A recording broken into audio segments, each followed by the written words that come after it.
Comment déployer ton application Next.js sur Vercel d'une manière simple, même quand tu as une base de données, parce que c'est ça qui devient un peu compliqué. Et dans cette vidéo, on va voir étape par étape comment le faire d'une manière très simple. Je te propose de commencer tout de suite. Déjà, la première étape, et je m'attends que ce soit ton cas, c'est que tu as une application à déployer. Donc moi ici, je vais utiliser GitThread, qui est l'application que j'avais fait dans un autre tutoriel. Tu vois qu'on peut se connecter avec GitHub si tout fonctionne correctement et que ici, je vais pouvoir poster des threads en écrivant ici un peu n'importe quoi et je vais pouvoir les poster avec mon petit bouton post et être redirigé ici sur le post que je viens de créer. On va essayer de déployer cette application. La première étape, ça va être de faire en sorte que ton application soit sur GitHub. Donc, pour que ton application soit sur GitHub, tu vas sur GitHub, tu vas ici dans plus, New Repository et tu peux créer ton repository ici. Ensuite, il va falloir lier ton repository, mais le tuto n'est pas un tuto réel Git. Tu peux demander à ChatGPT pour le faire ou suivre plein de trucs. Mais en clair, ici, quand tu fais git remote-v, tu devrais avoir le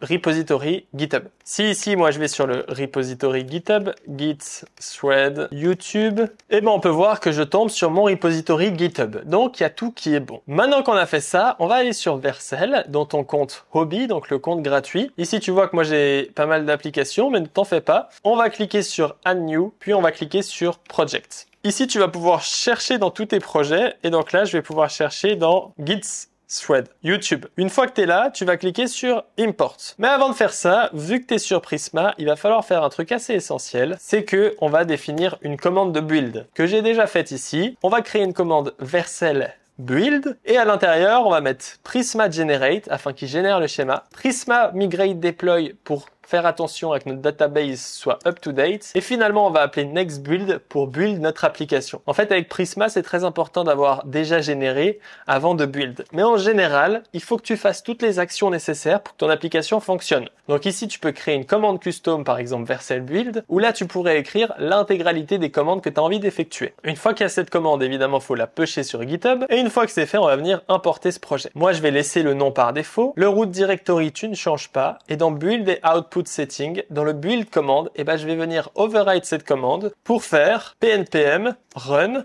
et ici Vercel build ou on va faire npm run. Je sais pas lequel est le mieux, on va faire npm run, c'est pas grave. npm run Vercel build, ce qui va nous permettre ici de lancer la commande Vercel build qu'on a défini. Ensuite, le deuxième point le plus important, c'est les environment variables. Tu dois aller dans ton fichier .env et ici, toutes les variables d'environnement que tu as définies ici, il va falloir aussi les définir. Tu peux les copier, tu peux les coller là. Là, tu vas voir que ça va te les mettre et toi, tu n'as plus qu'à changer la valeur. Pour Postgres, moi, je te conseille d'utiliser Neon qui fonctionne très bien. Et là, tu vois que j'ai la connection string. J'ai qu'à copier cette connection string et la mettre ici. Tu vois qu'il met le mot de passe. Donc ici, j'ai toutes les informations. GitHub ID, si tu as un login avec GitHub, avec Google ou tout ce que tu veux, tu vas devoir régénérer ces GitHub ID. Moi ici, je l'ai là, GitHub Thread YouTube. Ce qu'il faut importer, et ce qu'il faut faire attention, c'est que l'URL ici devrait être la même que ton projet. Donc là, tu mets githread.youtube.vercel.app et là, githread.youtube.vercel.app. Normalement, il faut mettre /hot/github, un truc comme ça, mais ça marche très bien pour l'instant, c'est pas grave. On va copier le client ID et on va l'update ici, GitHub ID, avec celui-là. Et on va générer un nouveau GitHub Secrets comme ceci. Et on va l'utiliser ici dans GitHub Secrets. Normalement, une fois que tu as fait tout ça, tu peux cliquer sur Deploy et tu vas voir la magie ici s'effectuer. Donc là, on va faire le building qui va prendre un peu de temps et on se retrouve quand il a avancé.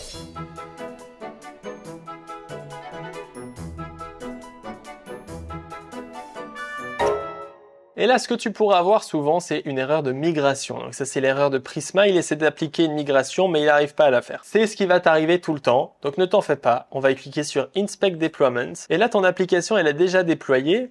Et en allant ici dans déploiement, tu vas voir les déploiements qui ont été effectués. Ici, celui-ci, il n'a pas fonctionné. Ma technique à moi pour résoudre ce problème, et tu auras toujours des problèmes, c'est d'essayer de reproduire l'environnement de prod sur ton local. Donc moi ici, je vais prendre database URL, je vais le modifier ici et je vais lancer Prisma Migrate Dev. Je viens essayer de migrer la database comme ceci, ce qui va me permettre de tester si ça marche en local. Et il y a des chances qu'en fait, il faut que je lance Prisma Migrate Dev pour créer le fichier de migration qui convient, bla bla bla bla bla. Ça prend assez de temps avec Neon parce que évidemment, le plan par défaut est pas très performant, mais une fois que c'est fait, ici, il est pas content parce qu'en fait, ma table ici, de toute évidence, elle a changé depuis que j'ai fait mon histoire. Pourquoi? Parce que j'ai dû utiliser la mauvaise table, vu que j'avais supprimé git-thread. Donc là, il faut que je supprime toute mon histoire. On va dire qu'on accepte, de toute façon, on s'en fout pas mal de cette histoire de database. Et une fois que ça a marché, lui, il va faire des commandes. Nous, on s'en fout. Ici, tu peux venir dans déploiement et tout simplement manuellement reproduire le déploiement ici avec le redeploy et tu fais OK et ensuite tu attends que ce soit redéployé. Tu peux suivre le déploiement et cette fois, on va vraiment jouer.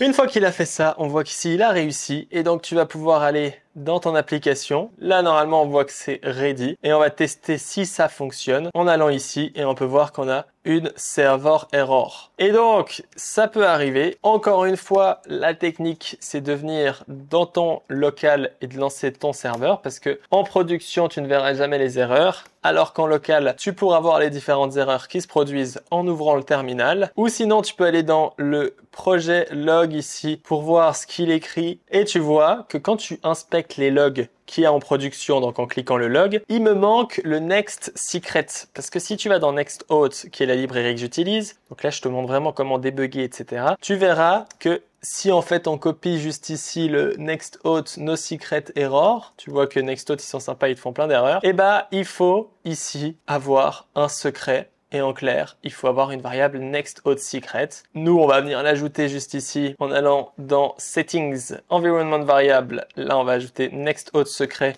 Et ça, c'est une random string. On va mettre ça là, juste comme ça. Et ensuite, dans déploiement, tu vas pouvoir retrigger un deployment. Mais vu qu'on a que changé les variables d'environnement, tu peux taguer use existing build cache. Et on va redéployer ensemble. Là, au moins, je te montre tous les cas d'erreur. Si tu me demandes, est-ce que c'était fait exprès? Oui. J'ai préparé toutes les erreurs pour te montrer comment les débugger et comment réussir à mettre en prod ton application. Parce qu'il y a ce menu log et les gens le connaissent pas bien assez. C'est très facile de retrouver les logs, des erreurs qu'il peut y avoir. Tu peux juste les lire, les tester et essayer de déployer pour voir si ça fonctionne mieux. Normalement, quand tu déploies avec le existing build cache, et ben en fait, il va passer toute une étape. Il va pouvoir directement passer à la suite sans avoir besoin de réinstaller les librairies. Et donc évidemment, ça te fait gagner pas mal de temps par rapport au fait de tout installer. Donc là, tu peux voir qu'il a tout généré. Là, il va dire qu'il a besoin d'assigner les domaines. Blablabla. Bla, bla, bla. Assigning domaine, comme ça. Build, deploy input. Non, il déploie les outputs et ensuite il assigne les domaines. Deployment complete. Là, on voit que c'est vert. Et là, on voit que quand on va sur la page, cette fois, ça fonctionne bien. Si j'essaie de me login avec GitHub, normalement, on croise les doigts un petit coup. S'il te plaît, marche. S'il te plaît. C'est comme ça. Vu que je fais pas de test, il faut toujours que je prie. Voilà, on peut voir que ça marche et on a réussi à déployer. L'application qu'on va déployer dans la formation la plus poussée sur Next.js sur Vercel, c'est YouCode. Tu vas pouvoir trouver des cours gratuits dans la description là-dessus. On va créer une vraie plateforme de cours en ligne ici avec énormément de contenu. Comme tu peux le voir, on va pouvoir créer des leçons, gérer des users, etc. Et tout ça va te permettre d'apprendre à créer une application de A à Z avec Next.js, Next Auth, Prisma et plein de librairies comme ça. Je suis impatient de pouvoir faire ça avec toi. On se retrouve de l'autre côté, c'est le premier lien dans la description. On se dit à très bientôt. N'oublie pas d'exploser le bouton like, de mettre un commentaire pour me dire si cette vidéo t'a été utile. Si t'as envie d'apprendre à coder avec Next.js, en plus du cours dans la description, tu peux aussi profiter de cette vidéo de 1 heure qui est juste ici. Enfin, elle dure 3 heures, mais c'est pas grave, elle est super. On se retrouve là-bas. Ciao, ciao.